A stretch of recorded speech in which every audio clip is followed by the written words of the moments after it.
varën nga palët. Javët e fundit të prokurorisë, gjykimi në Hagë rinis me 24 mars e përfundon me 4 prill. Familja Thaçi hap dyert për ngushëllime në Buroj. Kosova ngushëllon familjen e ish presidentit.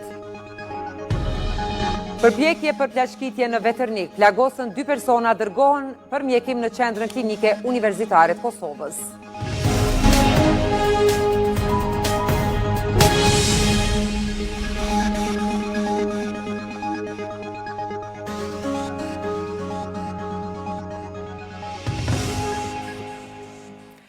Emisari i posaçëm i BE-s për dialogun Kosovë-Serbi, Peter Sorensen, u takua me presidenten Vjosa Osmani dhe kryeministrin Albin Kurti gjatë vizitës së tij në Prishtinë.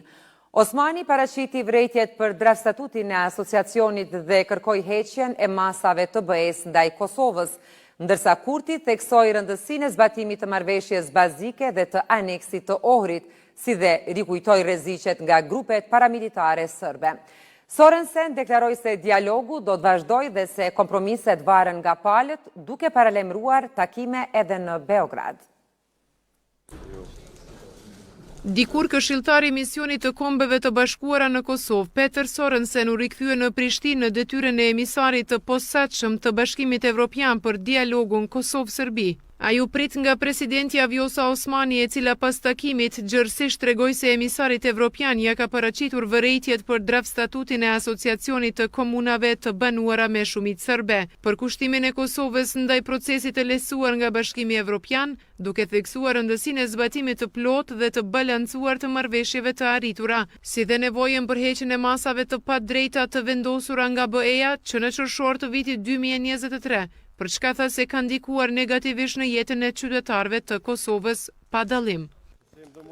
Në kryeministri, Sorensen u prit nga shefi i ekzekutivit, kryeministri Albin Kurti. Ky i fundit kërkoi nga emisari që Bashkimi Evropian të heqë menjëherë masat kufizuese ndaj Kosovës. Zyra e kryeministrit bëri të ditur se në takim Kurti ka theksuar rëndësinë e zbatimit të plotë dhe të pakushtzuar të marrëveshjes bazike dhe të aneksit të Ohrit. Sorensenit Kurti ja ka rikujtuar edhe sulmin paramilitar në Banjsk në shtator të vitit 2023 dhe sulmin terrorist në Iber-Lepens në nëntor të vitit të kaluar, si dhe rrezikun që terroristi Milan Radojčić bashkë me grupin e tij vazhdojnë të paraqesin për sigurinë e vendit.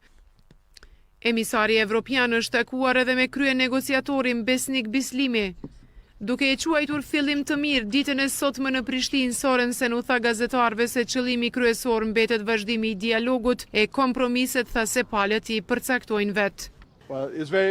Ishte një takim prezantues dhe ne biseduam se si procesi mund të vazhdojë dhe të lëvizim përpara, dhe si i tillë ishte një fillim i mirë. Qëllimi ynë është që procesi të vazhdojë. Dialogu është që të pajtohemi dhe kompromiset do të caktohen nga palët. Ky është dialogu dhe këtë e kemi bërë që nga viti 2011. Duhet të punojmë të sigurohemi që njerëzit të shërbejen në mënyrën më të mirë të mundshme dhe këtë do të përpiqemi që ta bëjmë. Sorensen tha se është e qartë që procesi i dialogut mban në vete edhe një numër të madh të zhvillimeve të rëndësishme me të cilat duhet të merren, por shtoi se do të vlerësoj se ku ndodhet i gjithë procesi, vetëm pasi t'i takojë edhe përfaqësuesit politik serb në Beograd.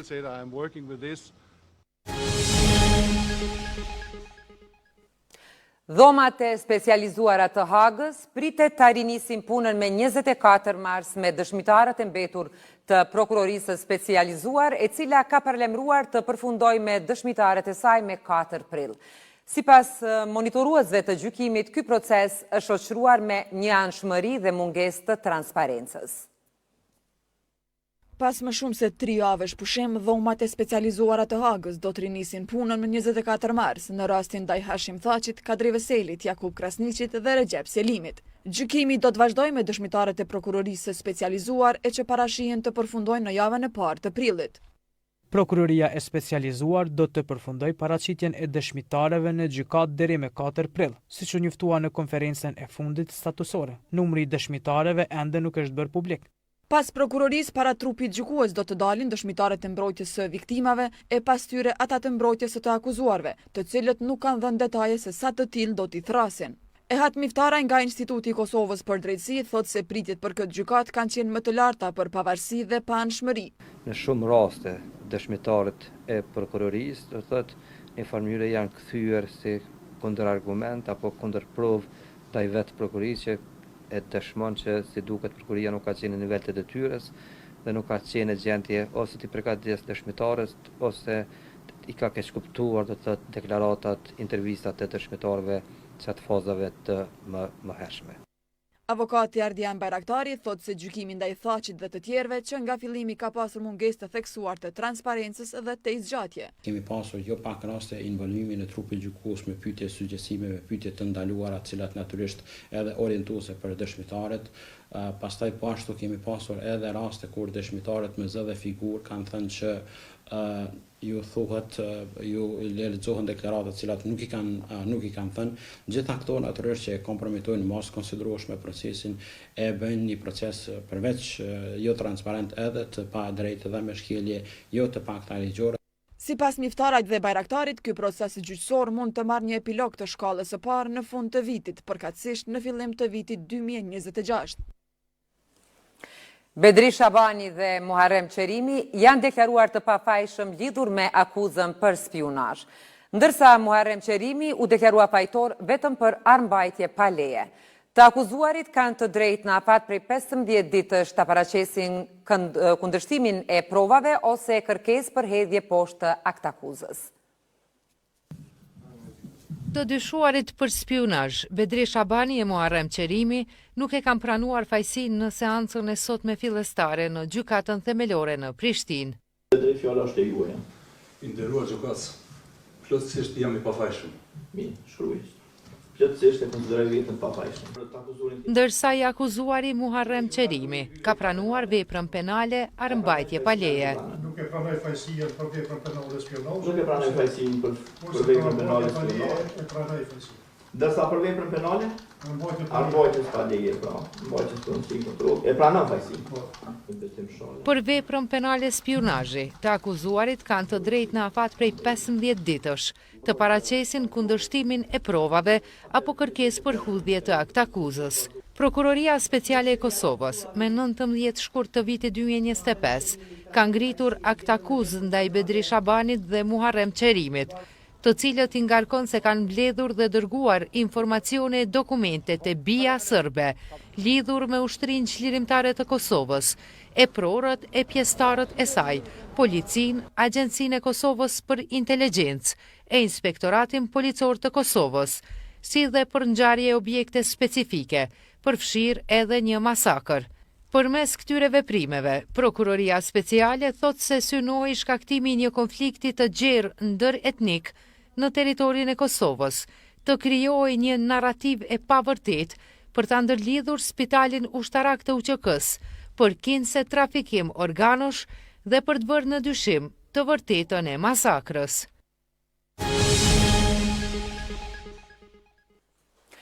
Shtëpia e familjes Thaçi në Buroj u mbush sot me njerëz pas ndarjes nga jeta të Haxhi Thaçit, babait të ish presidentit Hashim Thaçi.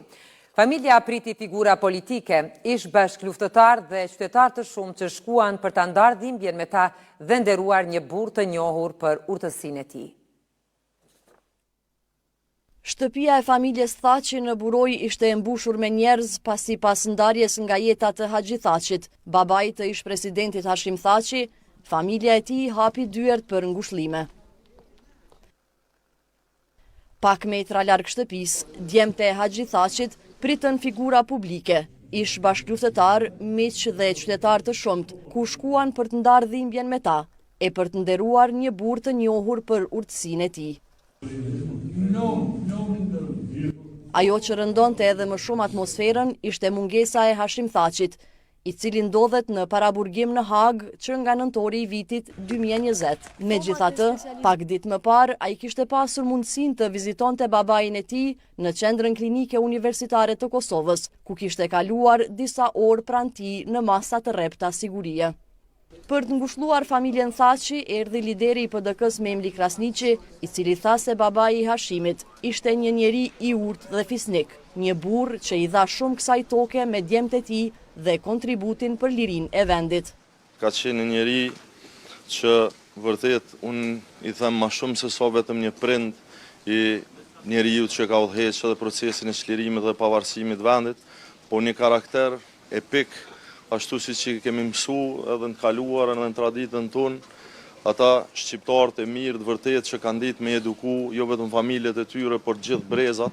E kryetari i AK-s Ramush Haradinaj, i cili po ashtu ishte për ngushlime në familjen Thaçi, derisa e vlerësoi lart figurën e të ndjerit, tha se kjo humbje vjen në një kohë të rëndë për familjen, pasi Hashim Thaçi ndodhet në Hag, ku po përballet me procesin gjyqësor mbi luftën e UÇK-s. Besoj shumë që nga kjo vujtje, kjo dhimbje, sakrificë do të nxjerrin mësimet më të mira të shqiptarëve, me ju kushtuar adheut lirisht në vazhdimsi, në mënyrë që edhe gëzimet edhe hidhërimet t'i bojmë tamam ashtu si na takojnë pra shqiptarë.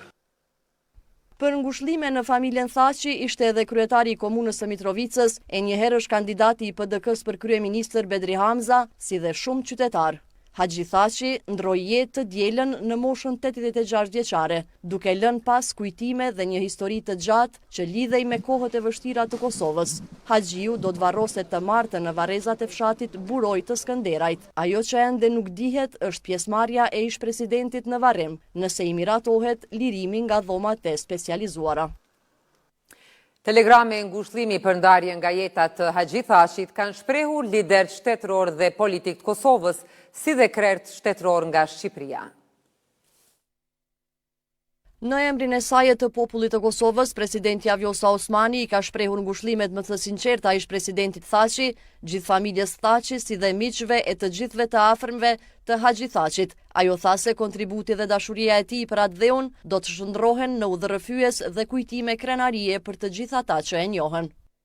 Kryeparlamentari Glauko Njufca tha se Haxhi Thaçi do të jetojë në kujtimet e në zemrat e atyre që e patën pranë dhe ndan jetën me të.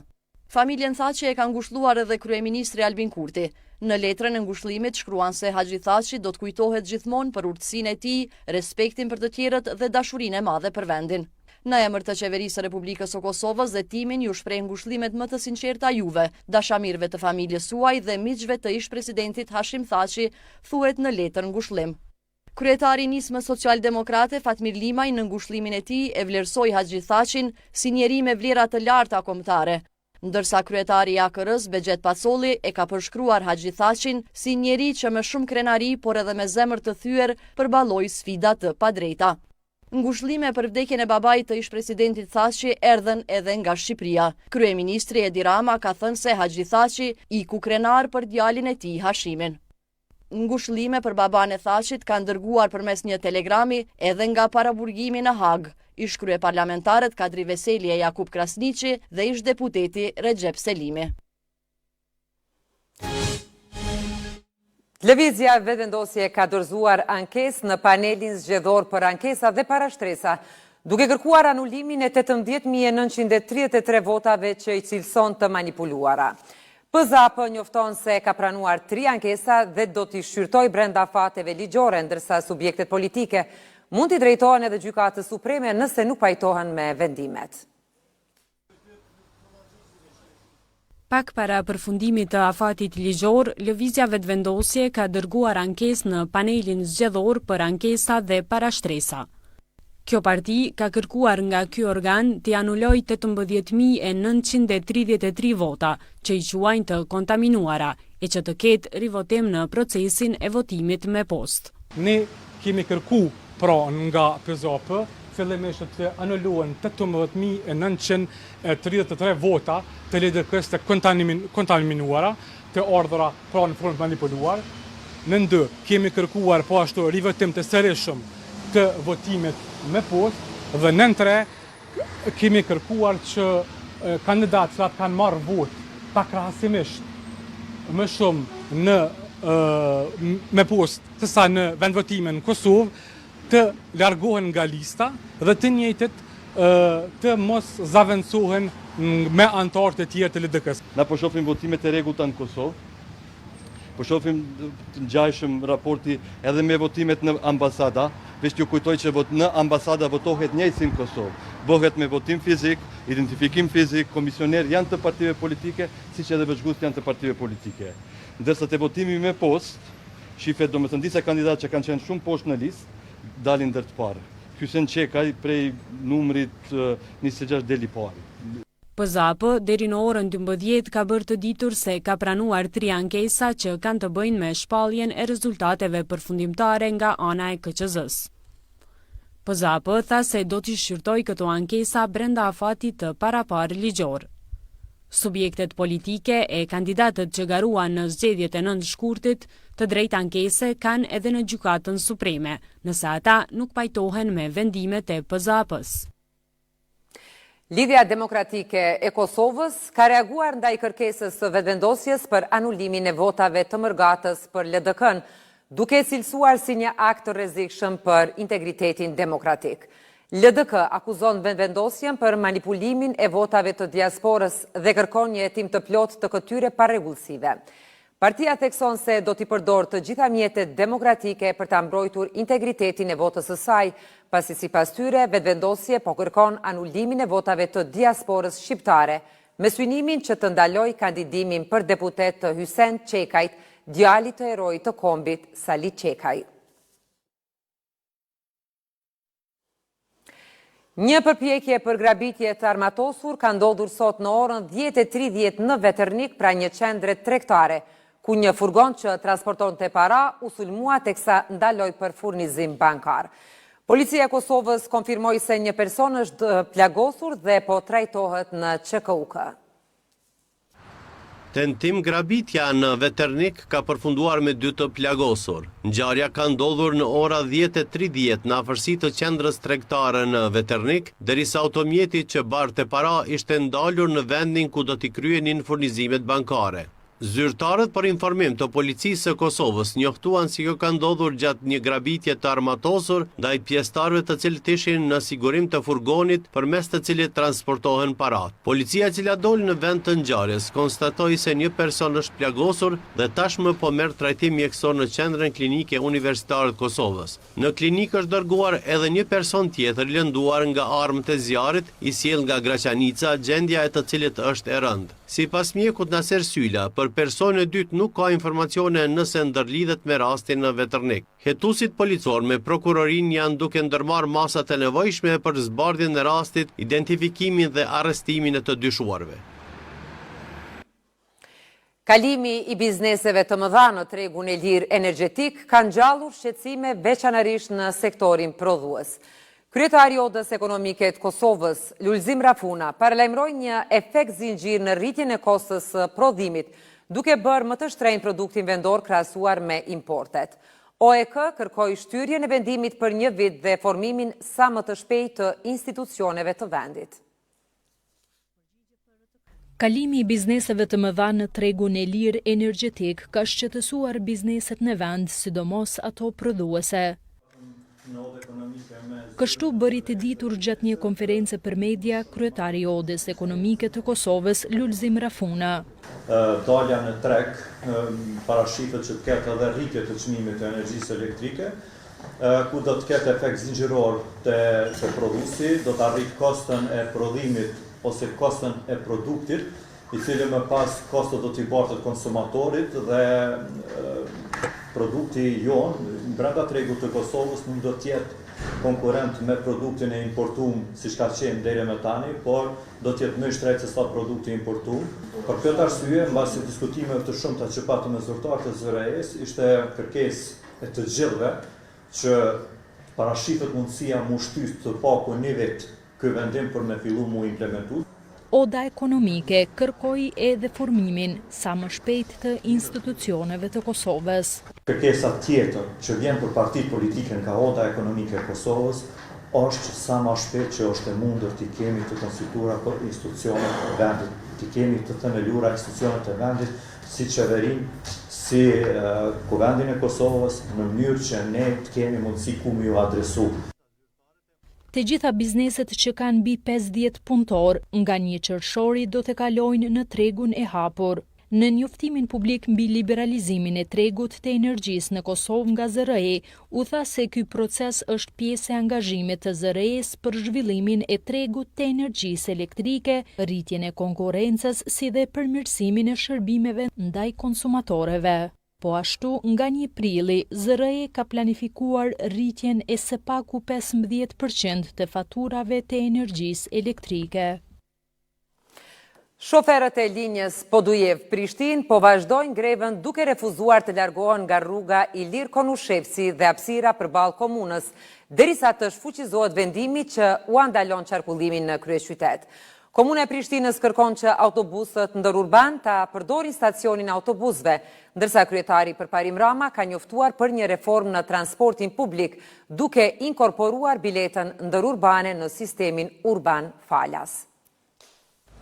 Grevistët e linjës Podujev-Prishtinë thonë se janë të vendosur që të qëndrojnë me autobuset e tyre në rrugën Ilir Konushevci dhe përballë komunës deri në shfuqizim të vendimit të komunës së Prishtinës për t'u lejuar qarkullimin në kryeqytet.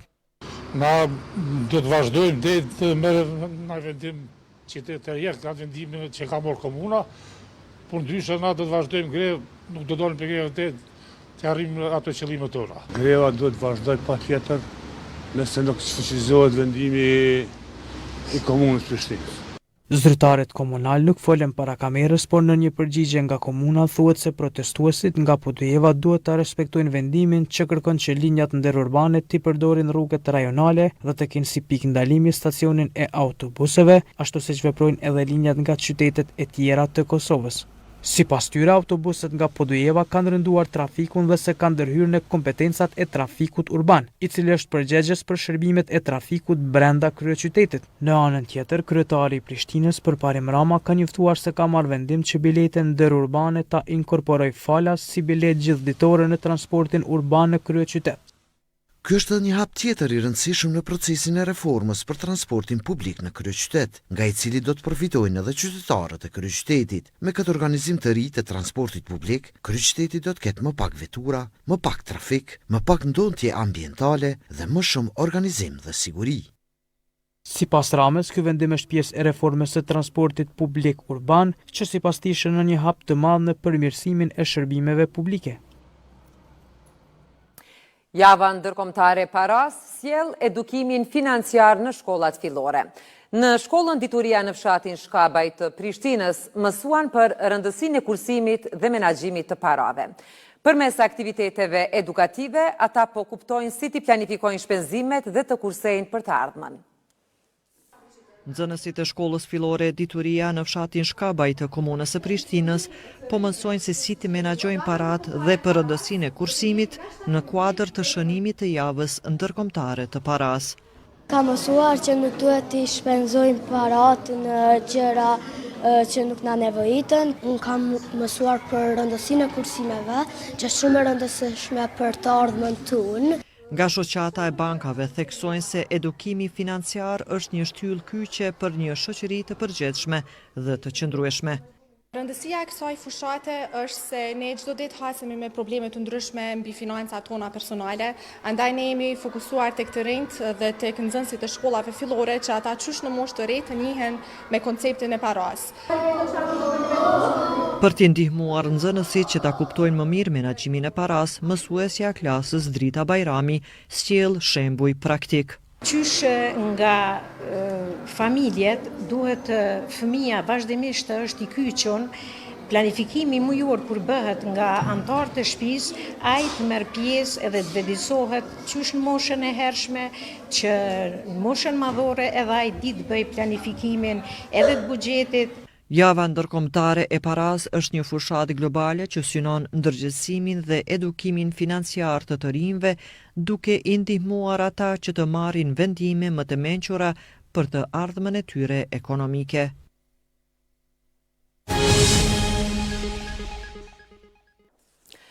Maqedonia e Veriut ka shpallur 7 ditë zie për 59 viktimat e tragjedisë në Koçan. U bë ditur se 84 pacient po trajtohen në Shkup dhe 51 të tjerë janë dërguar jashtë vendit, 20 prej tyre në gjendje kritike. Kryeministri Hristijan Mickoski siguroi se hetimi do të jetë i pamërshishëm ndaj përgjegjësve, duke njoftuar se janë arrestuar 23 të dyshuar, ndërsa ka dhënë dorëheqje kryetari i komunës Koçanit Lupço Papazov. Maqedonia e Veriut ka filluar sot zien 7 ditore në nderim të 59 viktimave të tragjedisë së Koçanit. Ministri i Shëndetësisë Arben Taravari njoftoi sot se 84 pacient po trajtohen nëpër klinikat e Shkupit dhe 51 të tjerë janë dërguar jashtë vendit. Siç thash, 20 pacientë janë në gjendje kritike dhe mund të kenë komplikime. Në ditët në vijim pritet të ketë pacientë të rinj që do të paraqiten për trajtim mjekësor. Kryeministri Mickoski theksoi se hetimi do të jetë i plotë dhe i pamëshirshëm ndaj atyre që janë përgjegjës. Nuk ka vend për politikë në këtë çështje, do të përgjigjeni të gjithë dhe nuk do të ketë mëshirë. Ata që kanë guximin të bëjnë politikë në kurrizë të qytetarëve dhe jetëve të humbura të fëmijëve do të përballen me pasojat. Ministri i Punëve të Brendshme Pançe Toshkovski në një konferencë për medie deklaroi se deri më tani janë mbi 23 persona të dyshuar lidhur me fatkeqësinë e zjarrit në diskotekën e Koçanit dhe se 11 nga të dyshuarit janë në paraburgim.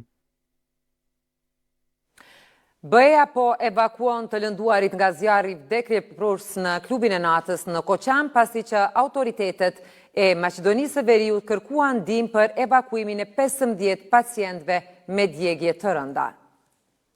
Bashkimi Evropian po evakuon të lënduarit nga zjarri vdekjeprues në klubin e natës në Koçan, pasi që autoritetet e Maqedonisë së Veriut kërkuan ndihmë për evakuimin e 15 pacientëve me djegje të rënda.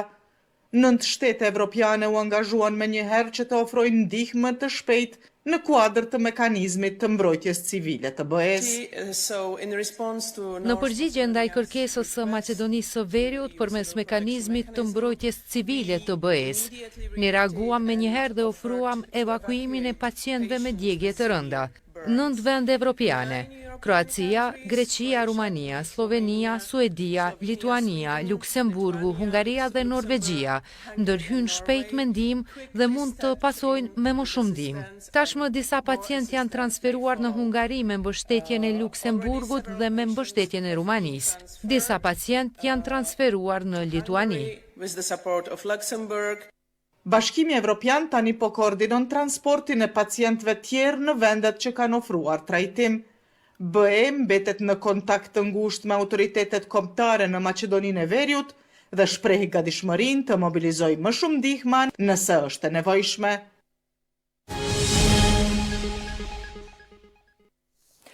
Me rastin e 74 vjetorit të themelimit të Arkivit të Kosovës, është organizuar aktiviteti Java e Arkivit të Hapur. Me këtë rast është lansuar sistemi elektronik i menaxhimit të materialit arkivor. Ndër të tjera u theksua se krijimi i kushteve për pranimin e më shumë se 25 kilometrave apo mbi 250 milion dokumenteve arkivore që ndodhen jashtë agjensisë e që është 2 herë më shumë se sa sasia që menaxhojnë aktualisht, është kryesfida e radhës. Me rastin e shënimit të 74 vjetorit të themelimit të Arkivit të Kosovës, Kryeministri Albin Kurti tha se arkivat janë gardiani të trashëgimisë dokumentare. Këto komente i bërin hapjen e aktivitetit Java e Arkivit të Hapur të mbajtur në Agjensinë Shtetërore të Arkivave të Kosovës. Ai foli për rëndësinë e digitalizimit gjatë vitit të kaluar dhe arritjet e deri tashme. Digitalizimi masiv i materialit arkivor ka prekur numra që para pak vitesh ishin të paimagjinueshme.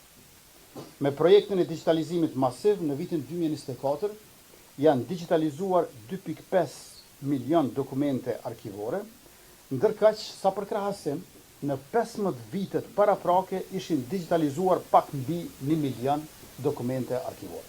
Ne kemi digitalizuar 2.5 milion dokumente, ndërsa pa përfunduar ende trembëjori pari vitit 2025, këti 3.6 milion që të digitalizuar tashmë, i është shtuar edhe 1 milion tjetër, duke në afruar kështu me numrin prej 5 milion dokumentesh në regjistrin tonë digital. Bislimi tha se në bashkëpunim me policinë kanë rikthyer në kontrollin ligjor të agjensisë materialin arkivor që mbahen nga struktura të paligjshme në veri që financoheshin e organizoheshin nga Serbia. Në fund u prezantua sistemi elektronik për menaxhimin e materialit arkivor, i cili do të krijojë qasje të lehtë në materialin e digitalizuar arkivor. U bën 26 vjet nga rezistenca e djemve të Kabashit Prizrenit për ta mbrojtur vendin ndaj okupatorëve serb.